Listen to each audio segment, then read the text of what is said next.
The guide also talks about using water both hot and cold. That sounds intriguing. It is. They offer different benefits.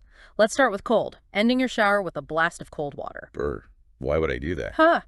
It's surprisingly invigorating, can really shake off fatigue, may boost mood, maybe an endorphin release, and it definitely stimulates circulation. How cold and for how long? Just gradually turn the temperature down at the very end of your normal warm shower. Aim for 30 seconds to maybe a minute. It takes getting used to, but many people swear by it. Okay, maybe I'll try it. Hmm. Maybe. What about hot water? Baths? The classic hot bath. Great for relaxing tense muscles just from the heat itself. The guide specifically mentions adding Epsom salts. Which have magnesium, right? Yes, magnesium sulfate. Now, how much magnesium actually gets absorbed through the skin is debated by science. But anecdotally, many people find soaking in an Epsom salt bath very relaxing and feel it helps boost magnesium levels, promoting that muscle relaxation and calm. How much salt? How long? Recommend adding 1 to 2 cups to a warm, not scalding bath. Soak for 15 to 20 minutes. Just be cautious if you have certain health conditions like heart problems or diabetes. Check with your doctor and make sure the water isn't too hot. And beyond hot and cold, just drinking enough water is important too. Absolutely fundamental. Hydration impacts everything. Energy levels, concentration, stress management. Being even mildly dehydrated can make you feel tired, headachy, foggy. Which just makes stress feel worse. Exactly. So the guide stresses aiming for enough water daily. Listen to your thirst. Make it a regular habit throughout the day. Simple, but so important. Okay. Now for something that sounds a bit more high-tech, maybe, binaural beats, music, and laughter. Yeah, tapping into the power of sound and emotion. Binaural beats are interesting. It's an auditory illusion. You listen through stereo headphones. Has to be headphones. Yes, because you get a slightly different sound frequency in each ear. Your brain then perceives a third frequency, the difference between the two. Okay. And that does what? That perceived beat can gently encourage your brainwaves to sync up with it. Different frequencies are linked to different states. Delta waves for deep sleep, theta for meditation or creativity, alpha for relaxed calm, beta for focus, though lower beta can also be calming. So you choose the frequency for the state you want. That's the idea, like listening to binaural beats for sleep or binaural beats for anxiety. Lots available on YouTube, Spotify, etc. How do you use them effectively? Use stereo headphones. Find a quiet place. Start with maybe 15-30-minute sessions, moderate volume, good before sleep, during meditation, or when feeling anxious, daily or as needed. And just regular music. We all know that helps mood. Totally. Listening to music you enjoy releases dopamine, lifts mood, distracts from worries, can even reduce muscle tension and lower stress hormones. Calming music, especially, is great for winding down before sleep. Think classical, nature sounds, ambient, whatever works for you. And laughter. The best medicine. It really is powerful. Laughter physically stimulates organs, boosts oxygen intake, it fires up and then cools down your stress response, relaxes muscles. Some evidence suggests it even helps your immune system. So it literally counters stress. Yes. Lessens stress, depression, anxiety, improves mood, self-esteem. The guide suggests actively seeking it out, watch comedies, hang out with funny friends, maybe even try laughter yoga. So experiment with sounds and find ways to laugh more. Exactly. See what resonates, what brings you relief. Yeah, now we shift to things that definitely cost money. Paid high-tech relaxation devices. What does the guide cover here? It acknowledges these exist, but with a cost factor. Examples include things like neurofeedback devices, headbands that monitor brain waves and give you feedback to help you learn self-regulation, often explored for ADHD or anxiety. What else?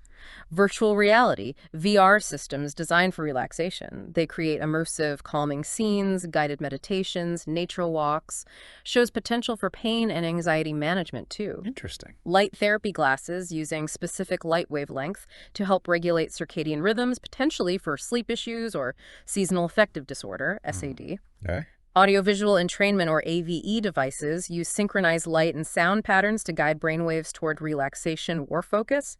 And at-home transcranial magnetic stimulation, TMS devices. TMS, isn't that a clinical treatment? It is well established clinically for depression and anxiety. At-home versions are emerging technologies, so the guide stresses proceeding with caution and definitely talking to a professional. These aren't necessarily DIY solutions. No, especially things like TMS.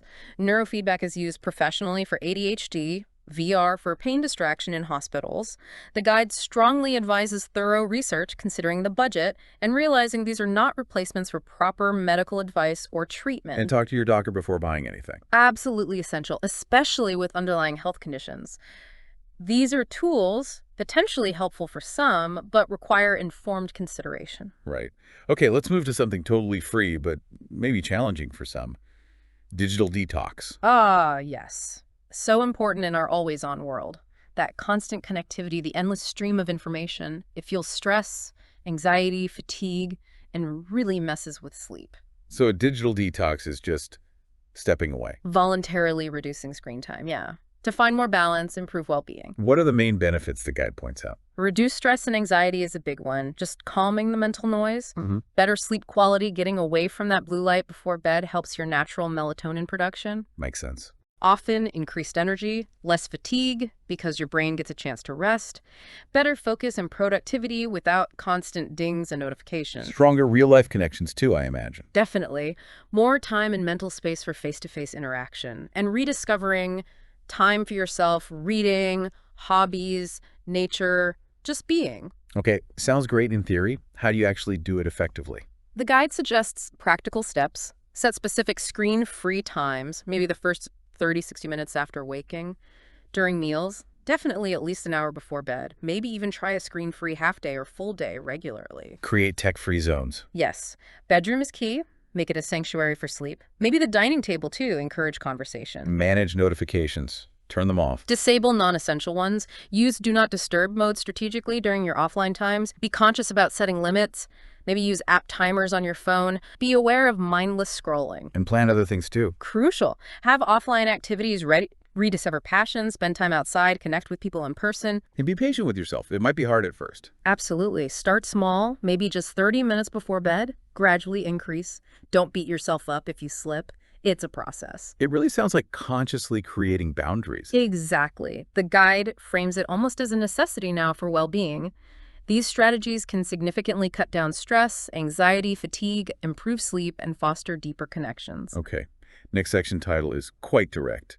A lightened body, a soothed mind, limiting and eliminating harmful substances. Yes, this really drives home the connection between what we consume and how we feel physically and mentally, especially regarding stress, fatigue, sleep. Making conscious choices here is presented as key for deep balance. And it names names, right? The main culprits. Directly addresses alcohol, tobacco, and illicit drugs. States plainly that they increase stress, anxiety, and disrupt sleep cycles. How so? Alcohol might feel relaxing initially, but it fragments sleep, reduces the good deep REM stages, often leads to rebound anxiety later. Tobacco nicotine is a stimulant, makes it harder to fall asleep and stay asleep. Quitting brings huge benefits, though. And other drugs. Major, complex, negative impacts on the nervous system, leading to imbalances in mood, energy, anxiety, sleep. The guide is clear. Eliminating these is often necessary for sustainable well-being. It also talks about more everyday things, excesses that can still cause problems. Yes, things many people consume regularly that can undermine efforts. Caffeine is a big one. Coffee, tea, energy drinks. Right. It's a stimulant. Can worsen anxiety, interfere with sleep onset, cause energy crashes. Too much, or having it too late in the day, often linked to insomnia and nervousness. What else? Refined sugar and ultra-processed foods. They cause blood sugar spikes and crashes, leading to fatigue, irritability, more cravings. Can mess with your gut bacteria, which we know links to mood and anxiety. Plus, they often contain unhealthy inflammatory fats. The guide acknowledges that cutting back on these things isn't always easy initially. Withdrawal. It does. Mentions potential temporary symptoms, irritability, maybe more fatigue initially, headaches, digestive changes, sleep disruption. But it frames this as the body readjusting, a positive sign of returning to balance. It's transitory. And the benefits of sticking with it. Immense and lasting, according to the guide. Big reduction in stress and anxiety, dramatic improvements in sleep quality, more stable, natural energy, better mood, mental clarity, better overall physical health.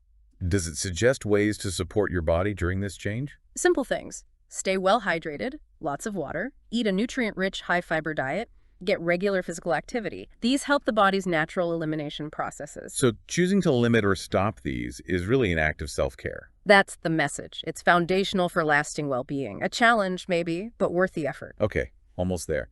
The guide wraps up with a few extra techniques, sort of bonus tips. Yes, 3 more simple but potentially powerful tools. First is expressive writing or journaling. Just writing stuff down. Pretty much. Freely writing your thoughts, feelings, worries, successes. Whatever's on your mind. No filter. It's free, effective. Helps externalize stress, gain perspective, see patterns, release emotional tension. How is it different from autosuggestion? The main goal is observation and expression, getting it out, not necessarily trying to directly change your mental state in the moment, more about processing. Okay. Second bonus technique. Learning to set boundaries and say no. Feeling overwhelmed often comes from being overcommitted, right? Definitely. So, learning to identify your limits, communicate them calmly, and say no when needed, that's presented as a crucial preventative stress management skill. Takes self-awareness and practice, but it's free. Huge one. And the last extra tip. Integrating micro moments of mindfulness. Micro moments, like tiny bits. Exactly. Not long meditation sessions, but super short instances of being present during your day. Maybe taking 3 conscious breaths before opening that email, mindfully noticing the first 3 bites of your lunch, feeling the water in the shower for a few seconds, fully being present, looking out the window for just 1 minute. So quick, easy things. Free, quick, anchors you right back in the present moment, interrupting the stress cycle. Really effective. Wow. So that is a huge range of techniques we've covered. It really is, from breathing, grounding, massage, acupressure, diet, yoga, self-hypnosis. Sunlight, water, binaural beats, music, laughter, digital detox, limiting substances. And those final tips, writing, boundaries, micro-mindfulness. It's a comprehensive toolkit, mostly non-medicinal approaches. And the core message seems to be that finding what works for you is the key. It's personal. Exactly. It's a journey. Experiment. Be patient with yourself. Persist. Even small, consistent efforts can really add up. Leading to real improvements in stress, anxiety, energy, sleep, overall quality of life. That's the potential. But always with that crucial reminder. Absolutely vital. This information is not medical advice. If you have persistent or worrying symptoms, physical or mental, please consult a healthcare professional. That's always step 1. Well, this has been incredibly useful. It feels empowering to know there are so many accessible, mostly free things we can try to, take better care of ourselves. It really is. And even when life feels crazy busy, remembering that those small, consistent steps towards self-care can make a profound difference. That's a powerful thought to hold on to. It's worth exploring for yourself.